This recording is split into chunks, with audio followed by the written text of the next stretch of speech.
The Secret of Peace of Mind by Annie Besant, read by Dave Marsland of Cardiff Theosophical Society. The Secret of Peace of Mind. A fundamental necessity for peace of mind is the clear recognition and realization of our place in the universe. We are part of one great life which knows no failure, no loss of effort or strength, which, mightily and sweetly ordering all things, bears the worlds onwards to their goal. The notion that our little life is a separate independent unit, fighting for its own hand against countless separate independent units, is a delusion of the most tormenting kind. So long as we thus see the world and life, peace broods far off on an inaccessible pinnacle. When we feel and know that all selves are one, then peace of mind is ours without any fear of loss. All our troubles arise from thinking of ourselves as separate units, and then revolving on our own mental axes, thinking only of our separate interests, our separate aims, our separate joys and sorrows. Some do this as regards the lower things of life, and they are the most dissatisfied of all, ever restlessly snatching at the general stock of material goods and piling up useless treasures. Others seek ever their own separate progress in the higher life, good, earnest people, but ever discontented and anxious. They are ever contemplating and analysing themselves.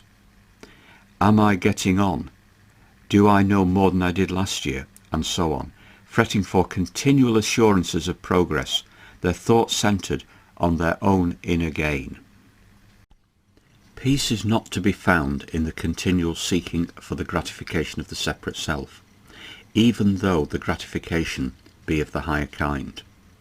It is found in renouncing the separated self, in resting on the self that is one, the self that is manifesting at every stage of evolution, and in our stage as much as in any other, and is content in all. Desire for spiritual growth is of great value so long as the lower desires entangle and fetter the aspirant. He gains strength to free himself from them by the passionate longing for spiritual growth. But it cannot give happiness, which is only found when the separate self is cast away, and the great self is recognized as that for the sake of which we are living in the world.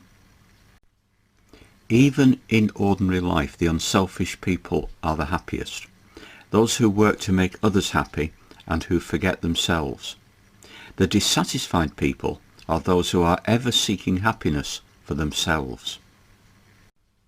We are the self, and therefore the joys and sorrows of others are ours as much as theirs.